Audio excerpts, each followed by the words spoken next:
On voit à quel point la Chine est en train de prendre pied en Afrique au détriment de la France. Est-ce que selon vous, c'est le cours normal de l'histoire? Ce n'est pas notre faute. L'influence de la Chine augmente en Afrique. C'est parce que nous avons beaucoup fait. Nous avons été les pays africains à construire leur infrastructure. N'est-ce pas? Alors, je pense que la France doit faire plus d'efforts si elle veut faire la compétition avec la Chine en Afrique. De fait, là où la Chine avance, là où la Russie avance avec Wagner, souvent maintenant, la France recule. Mais pourquoi la France recule? La France peut avancer. Pourquoi reculer? L'Occident n'est pas capable de gouverner seul l'humanité, mais essaie désespérément de le faire, et la plupart des peuples du monde ne veulent plus le supporter. C'est là que réside la principale contradiction de la nouvelle ère. Pour reprendre les mots d'un classique de Lénine, la situation est révolutionnaire dans une certaine mesure. Les élites ne sont pas capables, et les gens ne veulent pas vivre comme ça. Monsieur l'ambassadeur, est-ce que vous partagez simplement le point de vue de Vladimir Poutine ici?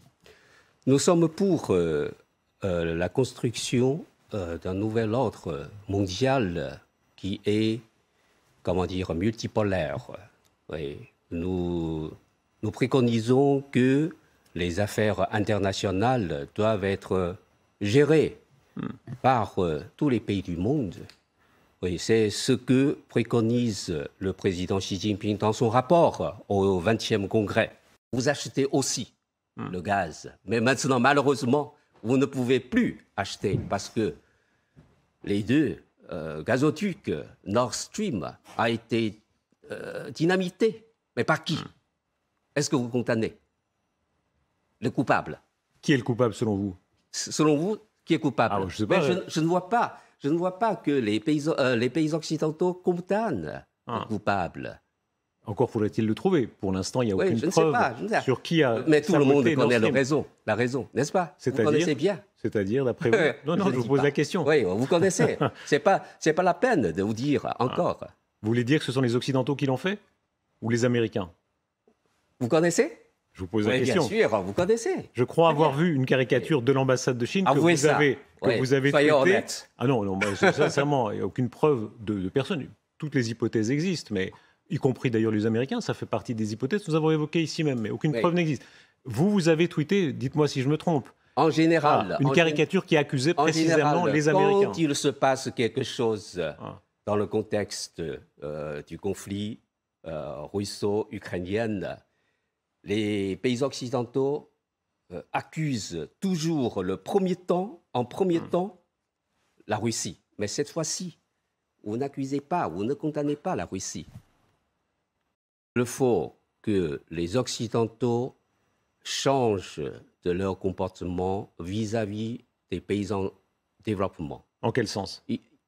Oui, il ne faut pas intervenir dans les affaires intérieures des pays en développement.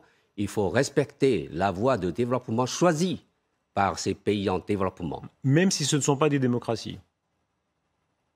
Oui, alors le monde est multicolore. Les différents pays ont le droit de choisir leur propre voie de développement, leur propre régime politique, social, n'est-ce pas? Les pays occidentaux, vous avez vos régimes politiques. Nous n'avons pas intervenu dans votre affaire intérieure. Donc, nous vous demandons de ne pas le faire non plus. Monsieur l'ambassadeur, est-ce qu'on ne touche pas là du doigt le problème? Vous êtes une puissance inouïe dans le monde d'aujourd'hui. Les Occidentaux ont fait leur mea culpa sur le colonialisme, sur l'esclavage. Les Allemands ont fait leur mea culpa sur les horreurs qu'ils ont commises sous Hitler. Vous n'avez pas fait votre mea culpa sur les horreurs commises sous Mao. Vous voulez discuter avec moi ce soir sur quoi? Je vous pose la question. Sur quoi? Sur l'actualité internationale, sur la situation actuelle de la Chine, ou bien sur le 20e congrès du Parti communiste chinois? On va entendre dans un instant la prix Nobel, la prix Nobel ukrainienne qui, elle, dit c'est en connaissant les crimes du goulag qu'elle a eu sa prise de conscience. Et beaucoup de Chinois libéraux... Il ne faut pas me poser des questions avec un préjugé. Je vous pose aucun Attention. préjugé. Non, mais que Mao a commis des crimes. Il faut faire Monsieur la l'ambassadeur, distinction d'égal à l'égal. C'est tout à fait égal et je respecte tout à fait votre personne. Selon vous, les Africains n'ont rien compris. Les Indiens à la ramasse et les Chinois n'en parlons pas. Parce que vous voulez voter un texte qui infantilise en fait la moitié du monde. Vous constatez qu'une bonne partie du monde n'est pas d'accord avec la politique européenne en matière d'Ukraine, de Russie, et du coup vous dites que vous allez leur expliquer que la guerre russe en Ukraine c'est vraiment grave. Non mais expliquer comme si c'était des enfants. Non, ils ont bien compris, c'est juste que sur certains points, ils sont pas d'accord. Ils vous reprochent notamment vos manques d'efforts diplomatiques pour arrêter la guerre. Ils vous reprochent l'impact négatif des sanctions sur les travailleurs partout dans le monde. Et finalement, ils reprochent à l'Europe les 2 poids 2 mesures. C'est que quand la Russie attaque l'Ukraine, l'Europe sanctionne, évidemment. Mais quand les États-Unis bombardent l'Irak, pas de sanctions. Quand l'Arabie Saoudite bombarde le Yémen, pas de sanctions. Quand nous-mêmes, l'Union européenne, bombarde la Libye, détruit la Libye, pas de sanctions. Et quand Israël colonise la Palestine, pas de sanctions. Ces 2 poids 2 mesures, cette hypocrisie-là, c'est ça ce que les peuples du monde vous reprochent. Et c'est là justement, si vous voulez leur soutien, écoutez-les tout simplement. Ça serait une alternative. Ce qui est dingue dans cette Europe, c'est que quand c'est pour trouver de l'argent pour la guerre, on en trouve tout de suite partout. Quand c'est pour filer de l'argent, de la thune aux multinationales, aux banques, aucun problème, on n'en manque jamais. Mais quand c'est pour les gens, pour les travailleurs, ah là c'est tranquillou bilou, quand facture impayable, tranquillou bilou, taxe injuste, pareil, tranquillou bilou. Mais les gens ne sortent plus la tête de l'eau, il faut s'en rendre compte. Mais vous vous en rendez pas compte. Monsieur le commissaire, vous gagnez combien par mois? C'est quoi? C'est 25 000 euros par mois? La présidente de la Commission européenne, 30 000 euros par mois. 30 000 euros! Mais vous avez décollé. Hors sol totalement. Je pense qu'il est franchement temps qu'on vous remette un peu les pieds sur terre. Qu'on coupe dans vos salaires pour que vous compreniez un rien de ce que vivent les travailleurs en Europe aujourd'hui. Et que vous changez alors fondamentalement les priorités. Vous dites ne plus vouloir financer la guerre russe en Ukraine. Ok, mais ça vous dérange pas de financer l'occupation Israël de la Palestine en achetant du gaz israélien? Tranquillou bilou. De financer la guerre saoudienne au Yémen en achetant du pétrole saoudien? Tranquillou bilou. Et quand les États-Unis bombardent l'Irak, pas de sanctions? Tranquillou bilou.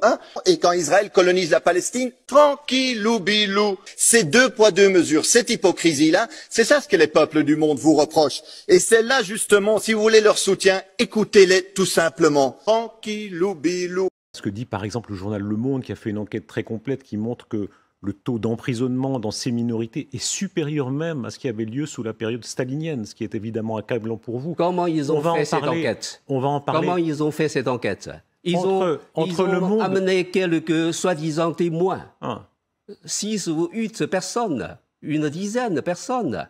Alors ils racontent des mensonges. Vous prenez pour preuve. Oui, c'est pas juste. Monsieur, alors, monsieur l'ambassadeur, entre un journal d'un pays démocratique qui travaille librement et une dictature importante, vous représentez 1,4 milliard, je l'ai dit, de personnes, mais une dictature, le choix est vite fait? Nous sommes pas dictature. J'ai déjà réaffirmé tout à l'heure, la Chine est une démocratie populaire socialiste. La presse démocratique dont je parlais tout à l'heure rapportait ce sondage. L'Université nationale Chengji de Taipei qui dit sondage, c'est le dernier sondage en juin réalisé à Taïwan. 64% des personnes interrogées se disent taïwanais. Environ 30% se sentent à la fois taïwanais et chinois. Seuls 2,4% se sentent avant tout chinois. Alors, si vous faites le sondage dans la population totale de 1,4 milliard de Chinois, vous pouvez voir plus de 99% de Chinois et pour la réunification de la Chine. Droit des peuples à disposer d'eux-mêmes, ça je pense que vous le reconnaissez tout de même, c'est aux Taïwanais de décider de leur destin, ça n'est pas à la totalité des Chinois. Taïwan appartient à la Chine, donc ce sont les Chinois qui décident le destin de Taïwan. Est-ce que là, ça n'est pas le mot du lion, de même que Staline disait « c'est à moi » ? Quoi ? Est-ce que vous ne tenez pas exactement le même discours que Staline, les plus grands dictateurs Je ne connais pas le discours de Staline. Peu importe le pourcentage de Taïwanais, vous voulez prendre. Je connais seulement la volonté du peuple chinois, qui est la réunification de la patrie. Mais vous ne reconnaissez pas la volonté du peuple taïwanais, de même qu'il y a un peuple ukrainien ou un peuple français. Il faut reconnaître encore plus la volonté du peuple chinois de 1,4 milliard. Est-ce que ça s'appelle pas simplement, en bon français, un empire?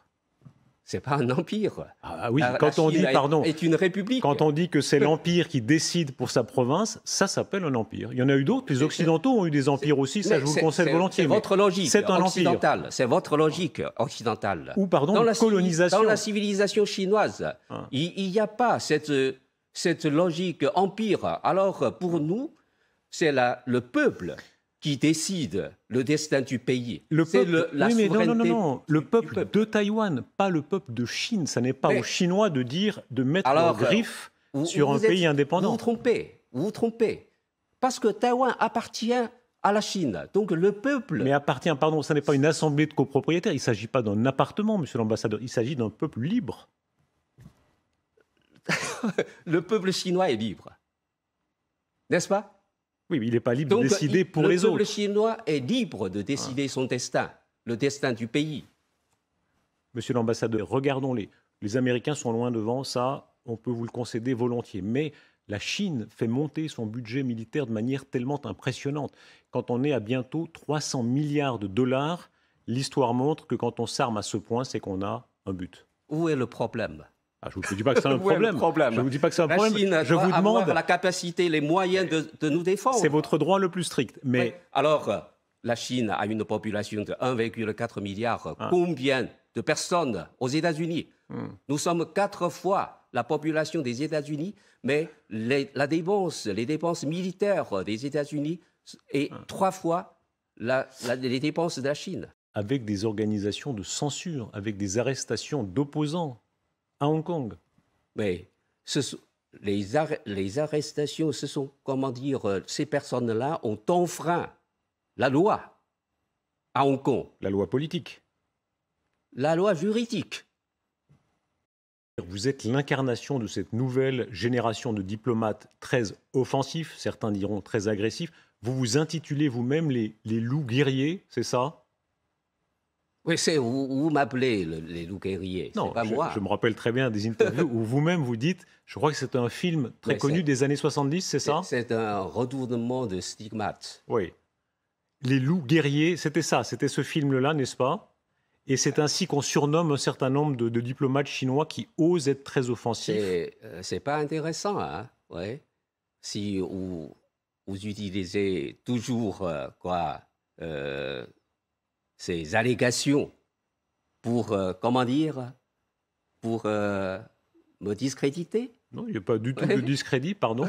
C'est vous-même qui avez dit cela. À quel point vous considériez qu'il était légitime maintenant pour les diplomates d'être aussi offensifs que d'autres sur la scène internationale? Monsieur l'ambassadeur, merci. On vous a entendu et on sait combien la Chine est contestée dans cette question des droits humains. Un dernier mot sur la langue, parce que vous parlez en français, c'est ce qui marque le plus. Où est-ce que vous l'avez appris de cette façon-là? Et en coulisses, loin des caméras, c'est plutôt tendu. La relation franco-allemande est exécrable, va même jusqu'à dire un député allemand. Le couple franco-allemand n'existe plus, dit un participant de l'une de leurs rencontres. Si l'Union européenne plafonne le prix du gaz, il y a un risque que les producteurs vendent ailleurs et que nous nous retrouvions avec moins de gaz au lieu de plus. C'est pourquoi l'Europe doit se coordonner avec d'autres consommateurs comme le Japon et la Corée afin de ne pas se concurrencer les uns les autres. Et puis Olaf Scholz a tendance à faire cavalier seul, à prendre des décisions sans même avertir le président français. Il a lancé par exemple un plan de relance pour son seul pays avec une somme colossale, 200 milliards d'euros, sans même prévenir Paris. Ça agace beaucoup, forcément, mais ça inquiète aussi. Une source française lâche au Figaro, les Allemands veulent nous écraser. À la tribune des Nations Unies, il y a ceux qui sont clairement contre l'invasion de l'Ukraine. Qui est hégémonique aujourd'hui, si ce n'est la Russie? Ceux qui sont contre les sanctions occidentales contre la Russie. Nous sommes contre l'isolement diplomatique et économique. Et ceux qui préfèrent s'abstenir. Nous appelons à la désescalade. Jamais l'ordre mondial n'a paru aussi fracturé sur un sujet. Un fossé entre l'Ouest et le reste du monde que l'Occident tente à tout prix d'amenuiser. Il ne s'agit pas ici de choisir un camp entre l'Est et l'Ouest, ni entre le Nord et le Sud. Ceux qui se taisent aujourd'hui servent, malgré eux, ou secrètement, avec une certaine complicité, la cause d'un nouvel impérialisme. Le président français pointe ici les 35 pays qui, le 2 mars dernier, se sont abstenus de voter pour la fin immédiate du recours à la force par la Russie contre l'Ukraine. Sur les 35 États, 17 étaient africains. Alors, face à la pression de choisir son camp, l'Afrique souhaite d'abord pouvoir peser un peu plus dans l'ordre mondial. Je rappelle notre demande d'octroi d'un siège à l'Union africaine au sein du G20 pour que l'Afrique puisse enfin se faire représenter là où se prennent les décisions qui engagent 1,4 milliard d'Africains. 2 autres sujets pourraient encore accentuer la partition du monde, cette fois celle qui oppose le Nord au Sud. La lutte contre le réchauffement climatique et le partage des richesses. Il est surprenant que dans le cadre du récit factuel, le rapport du secrétaire général ait passé sous silence la saisine du Conseil de sécurité par le Mali le 15 août 2022 pour ce qui concerne les tentatives de déstabilisation et les violations répétées de l'espace aérien par les forces françaises. Ces actes d'agression d'une extrême gravité qui constituent, vous le savez, une violation de la Charte des Nations Unies, mais aussi une violation du droit international, nous pensons que, mesdames et messieurs les membres du Conseil, que ces actes ne doivent pas rester sans suite et votre Conseil est interpellé fortement au Mali et en Afrique et ailleurs. C'est pourquoi le gouvernement renouvelle sa demande d'avoir une réunion spécifique du Conseil de sécurité qui lui donnera l'occasion de présenter des preuves concrètes des actes de duplicité, d'espionnage et de déstabilisation de la France à l'encontre du Mali, y compris le partage de renseignements et le largage de matériel au profit d'organisations criminelles qui sont à l'origine de l'insécurité et des violences contre les populations civiles. La France n'a jamais violé l'espace aérien malien. Je conteste formellement toute violation du cadre juridique bilatéral. La France restera engagée au Sahel, dans le golfe de Guinée et la région du lac Tchad, aux côtés de tous les États responsables qui font le choix de la lutte contre le terrorisme et du respect de la stabilité et de la coexistence entre les communautés. Nous poursuivrons le combat contre le terrorisme en coordination avec l'ensemble de nos partenaires et nous continuerons également à soutenir les populations civiles qui sont les premières victimes du terrorisme. Je vous remercie. Monsieur le Président, je m'excuse vraiment de devoir prendre la parole parce que je pensais que la réunion était terminée. Je crois que je ne vais pas aller dans le détail pour répondre aux déclarations qui ont été faites par le représentant de la France.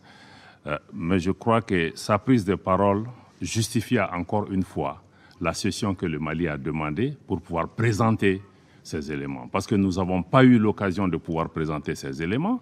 Je souhaite maintenant que la France a commencé à répondre, qu'elle donne son accord pour que nous puissions avoir cette session où, dans les plus brefs délais, l'État malien amènera à la face du Conseil de sécurité et à la face du monde des preuves concrètes et tangibles de ce que nous mettons en avant. Il y va de la crédibilité du Mali. Le Mali n'a pas fait ces déclarations à la légère. Nous savons qu'il s'agit d'actes et de déclarations extrêmement graves pour lesquels nous mettons en jeu la responsabilité et la crédibilité de l'État malien. Donc je souhaite que la France soit maintenant porteur de cette demande pour cette réunion spéciale. Merci. Jérusalem-Ouest n'est officiellement plus reconnue comme la capitale d'Israël par l'Australie. Le gouvernement travailliste au pouvoir depuis mai 2022 est revenu sur cette décision prise par le précédent gouvernement conservateur.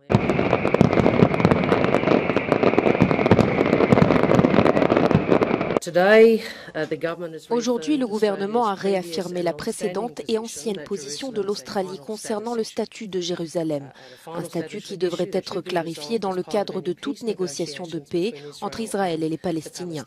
Nous revenons sur la reconnaissance par le gouvernement de Scott Morrison de Jérusalem-Ouest comme capitale d'Israël. L'ambassade d'Australie a bien sûr toujours été et reste à Tel Aviv.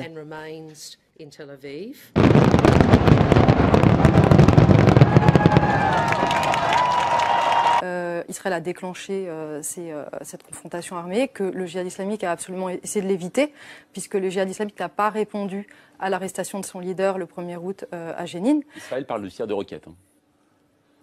Non, mais là, c'est les faits, tout simplement.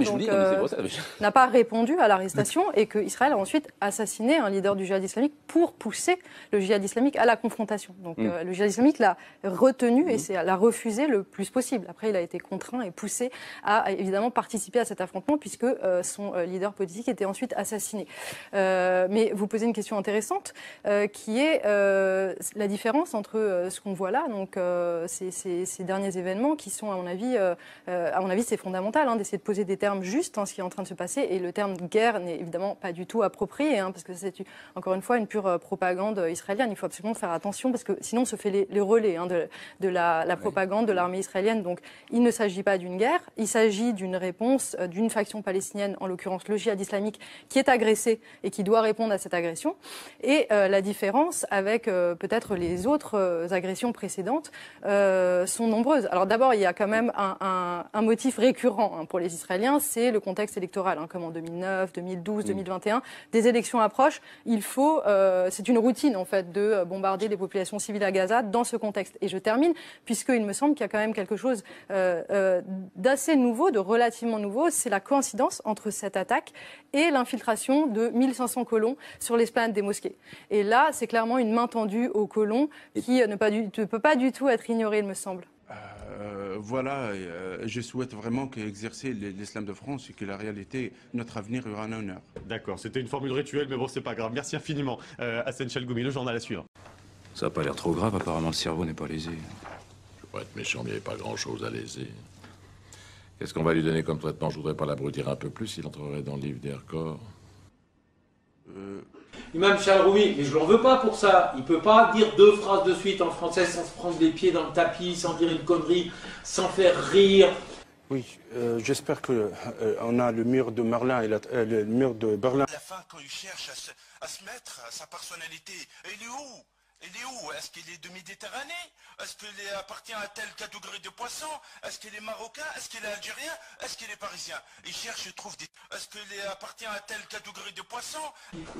Il a d'autres talents, il fait beaucoup rire, mais il ne peut pas être le représentant légitime d'une communauté aussi riche que le monde musulman en Europe. C'est impossible. Pourtant, il a été fait. Il fait des manifestations, et dans ces manifestations, vous savez, il y a plus de caméras de télévision que de manifestants. C'est ça le problème. Il y a 0 manifestants, il a 0 représentativité, mais il y a 50 caméras de télévision pour essayer de faire croire qu'il est vraiment... Et évidemment, qu'est-ce qu'il dit? Il dit « Ah bah le Hamas » avec l'accent qu'il faut. Il dit « Je vais en Israël et je rencontre les officiers, ce sont des gens charmants, je me demande pourquoi on les aime pas. » Je caricature même pas. Il est invité en Israël, par le CRIF comme par hasard, le Conseil représentatif des institutions juives de France. Et voilà, et il dit tout ce qu'on a envie d'entendre. J'ai une pensée à lui, Charles, et à toute sa famille aussi, à toutes les personnes, à tous les policiers, les 2 policiers qui étaient assassinés aussi. Une pensée pour Charles, c'est-à-dire? Mais je ne peux pas vous dire plus. Voilà, qu'est-ce que vous avez vu sur place en approchant? Il a dit voilà. Désolé. Merci, madame. Cette vieille pratique coloniale, désolé, c'est les Français qui ont été les champions toutes catégories, de fabriquer la représentation politique du groupe sur lequel vous voulez maintenir votre domination. Ça s'appelait les haras, les bacharas. On fabriquait des élites administratives, bien sûr, pas par le vote.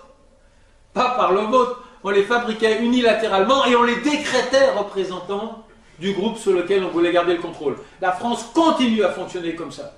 J'imagine que quand il entend l'imam Chalgoumi parler au nom des musulmans, alors qu'on a choisi ce monsieur pour son incapacité abyssale à aligner 3 phrases, eh bien il se sent humilié, ostracisé, stigmatisé, comme absolument tout Français de confession musulmane qui dit « Mais quel est ce système qui me fait représenter par des gens dans lesquels je ne me reconnais pas ?» Donc on a déjà là, qu'on peut toucher du doigt et qui coûte pas cher, un dysfonctionnement des mécanismes de représentation des musulmans. Nous ne souhaitons... Alors, Deschal Roumi, il y a le modèle analphabète et il y a le modèle savant. C'est-à-dire que dans l'espace public, nous n'acceptons que les musulmans amputés de toute dimension oppositionnelle. Nous aimons bien des musulmans savants et intelligents, pourvu qu'ils cautionnent, en quelque sorte, l'assise du discours de domination sur leur communauté. Mais sinon, on le traite immédiatement d'intégriste. Ce que je dis, moi, François, patron Saint François d'Assise, si c'est Mohamed qui le dit, au bout de 2 minutes, il est traité d'intégriste.